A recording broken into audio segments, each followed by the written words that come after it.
그러니까 그 카카오 같은 경우에는 단기 바닥은 일단 나왔다라고 볼 수 있는 건가요? 그러니까 네이버, 카카오 같은 경우 지금 급락을 했는데 네네. 그것도 조금 말씀드려도 되죠? 아유, 어. 충분히 그냥 말씀하시고 싶은 만큼 말씀하셔도 돼요. 그래서 이제 네이버, 카카오 같은 경우도 네. 처음에 떨어질 때는 일회성인 줄 알았어요. 일회성. 아, 그렇죠. 그렇죠? 네네.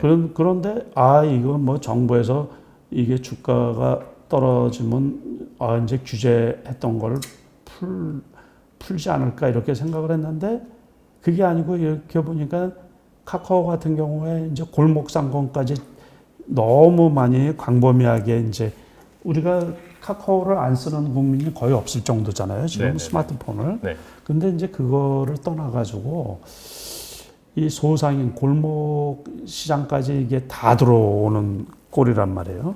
그러다 보니까 그냥 놔둬서는 안 되겠다. 이제 그런 거죠. 어떻게 보면은 과거에 우리가 재벌이라는 데서 했던 식으로 이게 이제 그러니까는 다 들어가 있는 거죠, 이게. 네, 대기업인데, 대기업. 네네네. 필요하긴 필요하죠, 그게 다. 네네. 근데 그거를 그 영업적으로 말고 공익적으로 조금 그래서 이제 이게 일반 국민이나 또 영세 상인들을 도와주는 개념으로 그거를 좀 써야 되지 않을까. 그 플랫폼이나 뭐 이런 것들을. 그런데 이제 그거를 영업적으로 너무 많이 침범을 하다 보니까는 그냥 놔둬서는 안 되겠다. 그렇게 하다 보니까는 카카오페이 같은 경우도 지금 이제 이 상장이 연기가 됐고. 네네. 그러니까 이게 잘못하면 지속될 악재일 가능성이 있다라는 얘기죠. 그러다 보니까 주가가 이렇게 떨어졌다가 오늘 좋은 뉴스가 나왔죠. 카카오에서 3천억을 이렇게 네, 상생 펀드 뭐 조성하는 그래서 상생 펀드를 네네. 만들어서 그리고 이제 그 골목 상권 침해하는 쪽은 철수를 하겠다 이렇게 하다 보니까 주가가 이제 반등을 하는 거예요. 그래서 카카오 같은 경우 12만 원 밑에까지 떨어졌다가 11만 8천 원까지 떨어졌다가 12만 4,500원인가로 끝났죠 아마. 그래서 제가 보기에 그래도 다행이다라고 했는데 이제 그런 경우도 그거예요. 그러니까 지금 이제 그러면 한 12만 원을 카카오 같은 경우는 12만 원을 바닥으로 보고 그리고 네이버 같은 경우는 40만 원이 깨졌죠. 네. 그러니까 그러면은 아직 그 바닥 확인이 안 됐다고 볼 수도 있는 거거든요. 그래서 이제 그러고서 앞으로 이제 기업들의 행태 또 이제 기업의 그 대처 방안 그런 거를 이제 보면서 이제 매수세가 들어올지는 이제 좀 살펴봐야지 되겠죠. 그러니까 네이버 카카오는 이제 초기에 이슈가 생기고서 일단은 외국인하고 기관이 팔았다는 데에 우리가 좀 살펴볼 필요가 있는 거예요. 그러니까 그걸 또 떨어지니까 무조건 받으신 분들은 개인 투자자들이죠. 그렇죠. 네, 그래도 저도 네이버 같은 경우를 제대로 살펴보지도 않고 저게 떨어진 건 전저점이 42만 원이었는데 그래서 42만 원에 좀 사놓은 게 있거든요. 네네. 그리고 또 40만 원은 괜찮지 않을까 싶어서 40만 원에도 조금 사놓은 게 있어요. 그게 다 물린 거죠. 그게. 네네네. 그러니까 카카오 같은 거는 추가로 아직은 안 샀는데 그래서 아무튼 올해는 대형주가 여러 가지로 애를 많이 먹였죠. 계속 뭐 2차 전지, 그렇죠. 반도체, 자동차, 예, 게임 그러니까 다 돌아가면 돌아가면서 있게 되더라고요. 그래서 네. 아주 그 소위 말해서 그 주식들이 국민주라고 할 수 있는 주식들 아니에요. 그렇죠. 삼성전자 같은 경우는 말씀드린 것처럼 모건 스탠리 그 보고서로 벼락들을 한번 맞았고 NC소프트는 게임 대장주인데 그거는 그냥 요번에 신작 출시한 게 그 인기가 없어가지고 또 급락을 했던 거예요. 네네. LG화학은 또 잘 아시다시피 그 리콜 문제 때문에 네네. 그래서 그것도 진짜 급락을 한 거잖아요. 네. 그러니까 105만 원까지 갔던 주식이 그냥 90만 원, 그래도 95만 원까지 왔을 때는 원래 제가 팔으라고 여러 번 말씀을 드렸는데 그러더니만요 급락을 해가지고 70만 원 초반까지 떨어졌다가 조금 반등을 하는데 그리고 네이버 카카오는 제가 여러 번 추천을 했거든요. 그 네. 플랫폼이고 장기적으로 봐가지고서는 크게 물론 주식 가격이 많이 올라왔지만 네네. 지속 성장 가능성이 있으니까는 꽤 괜찮다고 봤는데 또 그게 또 이게 아주 배신을 때리는 거예요. 배신. 중장기 투자하기가 무진장 어려워요. 무진장. 그러네요. 돌아가면서 네. 그냥 네. 그 대표적인 그 국민주격인 그 주식들이 다 애를 먹여서 그래서 원래는 그 대형주나 이런 거는 저는 비중을 많이 줄여요. 그래서 박스권 장세라고 판단이 들면 네네네. 그래서 투자금의 보통 이제 한 20%까지 왕창 줄여놔야지 스트레스를 좀 덜 받고 개별주 소위 말하는 이제 조금 규모가 작은 계좌 가지고 그쪽에 집중을 해서 수익을 이제 전체 수익을 커버를 하고 그렇게 관리를 하는 경우가 많이 있거든요.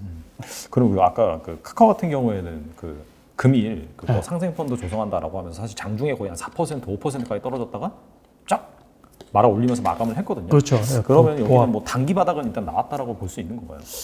제가 보기에 대충 단기 바닥은 오지 않았나 싶은 거예요. 그러니까 12만 원 정도, 네네. 11만 8천 원까지 찍다가 어쨌든 이제 왔으니까 추가적인 악재나 뭐 다른 게 없으면 거기서 대충 이제 합의를 보지 않을까 이제 싶은 거예요. 투자자들끼리 합의를 본다라는 게 이제 매수세, 매도세가 이제 거기에서 이제 공방을 어느 펼치면서. 정도, 네. 그래서 이제 바닥 정도가 되지 않을까. 가만히 보면 액면 분할하고서 네. 떨어졌다가 제가 그때 거기에서 산 거거든요. 액면 분할하고 약간 조정 받았을 때. 네, 조정 받았을 때 네네. 그때 11만 원 때까지 떨어진 거로 제가 맞아요. 한 알고 있는데 13만 원까지 갔다가 단기적으로 한 11만 원까지 빠졌어요. 그래서 네. 제가 13만 원 초반에 팔고 액면 분할 하고서 네. 그날 네. 액면 분할 하고서 거래 재개가 된 날 13만 원 초반에 아니 이게 웬 떡인가 싶어가지고 네. 5대 1로 저기 액면 분할한 거잖아요. 네네네. 그런데 주식 수도 많아졌는데 일단은 뭐 많아지고 적게 지고를 떠나가지고서 계좌가 그냥 시뻘게 가지고서 네네. 수익이 확 나니까 이거 빨리 팔아야 되겠다 싶어서 그냥 얼른 팔아 놓고 그러고서는 이제 아주 조금만 보초로 세워놨더니만 왕창 떨어져 가지고 제가 보니까 11만 원 초반에 샀거든요 그때. 그래가지고서 그게 16만 원 후반까지 17만 원까지 왔으니까 꽤 많이 왔죠. 네네. 그 대형주가. 그러니까 12만 원 밑에서는 괜찮지 않을까 싶은 생각도 좀 있는 거예요. 그럼 대표님 보시기에도 뭐 지금 사실 그 전 국민이 웬만하면 다 물려 계시거든요. 어떻게 보면은 뭐 이거를 사실 뭐 손절하고 뭐 그런 것보다도 지금 이 상황에서 그렇죠. 거기에서 손절 타이밍을 이미 놓친 거다 보고. 그렇죠. 네. 그러니까 뭐든지 그래요. 그러니까 뭐 그 삼성전자 지난번에 리포터 나올 때도 그쪽에서는 리포터 내기 전에 미리 다 알겠죠. 그러니까 사전에 자기네들 거는 다 팔지 않았나 그런 생각도 좀 하거든요. 그런데 이제 늦게 들은 쪽에서 이렇게 벌써 그러니까 주가가 요즘에는 악재가 나오면 급락을 하잖아요. 네. 그게 정보의 비대칭성 알고 있는 쪽에서 그냥 이렇게 하다 보면 벌써 타이밍을 놓쳐버리죠. 손절할 타이밍이.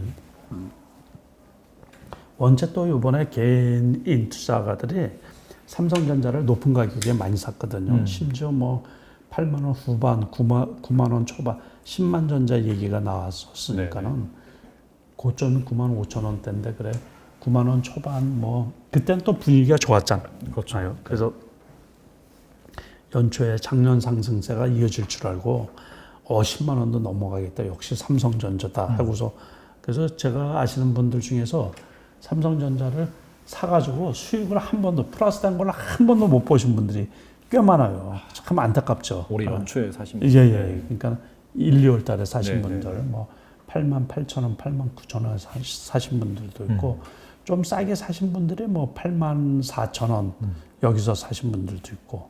그래서 저는 그래도 8만 원에도 제가 샀거든요.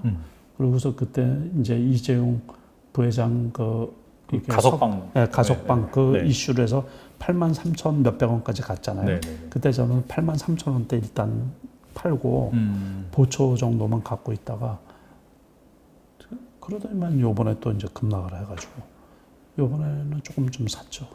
그래서 아직은 지금은 수익 구간인데 그래도 뭐 많이 수익 구간은 아니고 그때 떨어질 때 좀 사고 75,000원일 때 좀 사고 좀 갖고 있고. 아무튼 수익이 나려고 그러면 한참 멀었죠. 그렇죠. 네, 큰 수익이 나려고 그러면. 이게 일반인 분들이 애를 많이 지금도 속이 좀 상하시지만 그러니까는 안 보는 게 최고예요. 안 봐. 그러니까 손절할 타이밍을 놓쳤다. 지금 팔기는 너무 아깝죠. 네, 그러니까 좀 오래 갖고 가실 생각을 하고 어쨌든 뭐 실력 좋은 그 기업들이고 그러니까는 그 내년쯤에는 회복되지 않을까 그렇게 생각을 하고 있거든. 네. 그 말씀을 들어보니까 일단은 약간 좀 그 검색식 말씀하시면서 61선 네. 그 얘기는 뭐냐면은 약간 좀 그 길게 봤을 때는 장기 추세는 우상향인 것 같은데 약간 좀 우상향을 하다가 좀 조정을 받아서 61선까지 내려오고 약간 좀 소외된 그렇죠. 자기가 잘 아는 종목 중에서 그런 종목을 이제 매수 타이밍으로 전반적으로 잡으시는 것 같고 그 다음에 이제 좀 궁금한 게 매도 타이밍이거든요. 그러니까 방금 말씀하신 게 뭐 예를 들어서 뭐 삼성전자 같은 경우는 73,000원대 팔았다가 뭐 한 77,000원, 8,000원 이때 또 이제 파셨다 그러고 카카오 같은 경우에도 원래 이전부터 보유하고 있다가 액면 분할하고 13만 원까지 단기적으로 막 10% 넘게 급등을 했잖아요. 그렇죠. 그때 이제 딱 파셨다고 했는데 궁금한 게 그 매도의 타이밍이 절묘하신 것 같은데 그럼 어떻게 그 기준을 잡고 하시는 거예요? 그런 거는 이게 되게 오래되다 보니까 감각적인 게 아니죠. 감각. 척하면 척이죠. 그러니까 그게 그래서 이제 지난해 같이 이제 대세 상승기 그럴 때는 일찍 팔면 안 돼요. 그러니까 그 흐름을 잘 봐야 돼요. 흐름. 지금이 대세 상승기고 돈이 얼만큼 들어와 있고 이제 그런 것도 잘 봐야 되고 그러니까 이제 그런 거는 저 같은 경우는 뭐 숙달되어 있어서 머리에서 그 시그널이 나오겠죠. 그런데 이제 그런 거를 일일이 저기 하기는 그렇고 그냥 일반 분들이 의외로 많이 올랐다 싶으면 그냥 파는 거예요. 그러니까 오버슈팅을 한다 그러죠, 우리가. 주식 시장은 항상 그 과열되기도 하고 오버되기도 하고 그러거든요. 그러니까 오버됐다고 느껴지면 무조건 매도를 하는 거고 조금 기업 실적에 비해서 과하게 떨어졌다 싶으면 그냥 매수하고 그런 거예요. 그러니까 그래서 이제 아까 그 소외된 종목 같은 경우는 그 회사들을 원체 잘 알기 때문에 그럴 때는 그 원래는 제가 줄곧 주장하는 거는 일반 투자자분들은 돈이 그렇게 많이 없잖아요.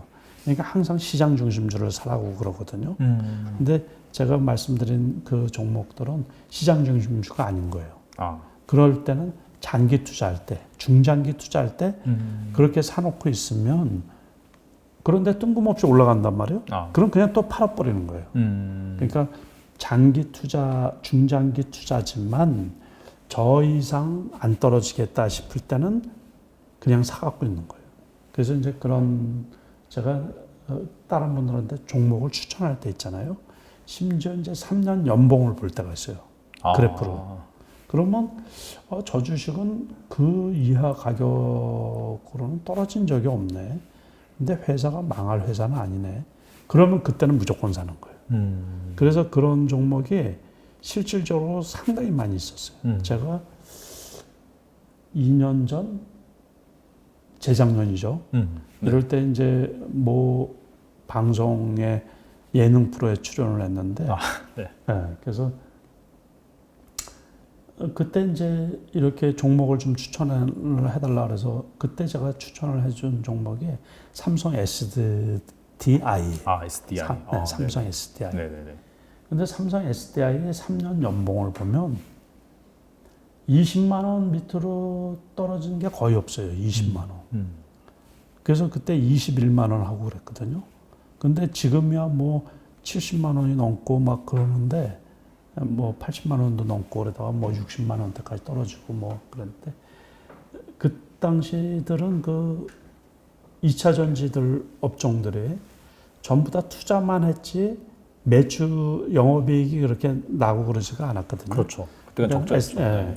SK 이노베이션만 해도 작년에 반기 영업 적자가 1조가 넘고 막 그랬잖아요.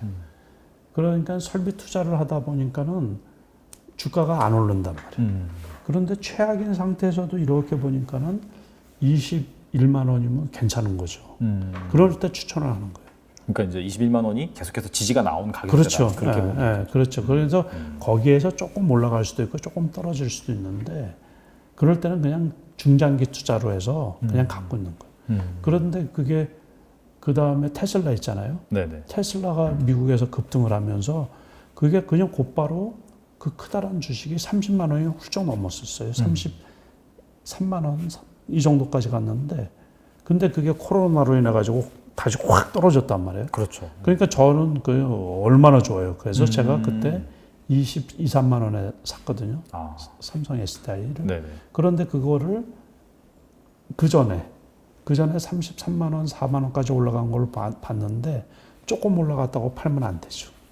그러니까 그런 경우는 비중은 조금 줄일 수가 있는데 많이 올라가면 60만 원 될 때까지도 갖고 있는 거예요. 이렇게 쭉. 그러니까 카카오 같은 경우도 마찬가지고. 카카오 액면 분할하기 전에 제가 14만 원일 때 샀거든요. 작년에. 아, 되게 낮은 가격에 사셨네요. 네, 그러니까 그런 것들이 30만 원 됐다고 해서 다 그때 한번 팔고 액면 분할할 때 그리고 30만 원일 때 다시 또 사고 막 그랬어요. 그때 34만 원, 5만 원에 팔고 한 10% 떨어질 때 그때 그래프가 되게 좋았거든요. 거기서 다시 사가지고서 이제 갖고 가고. 그러니까 그때마다 이제 그 시장 상황을 봐서 유연하게 너무 그 고정관념이나 고지식하게 고집스러운 사고를 갖고 있으면 수익이 많이 안 나요. 그러니까 유연하게 그렇게 할 수 있는 거는 시장을 잘 알고 공부를 많이 했기 때문에 그게 가능한 거죠. 아, 지금 시장이 어떤 시장이니까 어떻게 대처를 해야 되겠다. 이게 돈 버는 일인데 쉽지는 않겠죠. 그렇죠. 네, 그러니까는 항상 그 좀 여건이 어렵더라도 공부를 좀 많이 할 수밖에 없어요. 그 저는 직업이 이거니까는 네네. 남들보다 더 많이 공부를 했겠죠.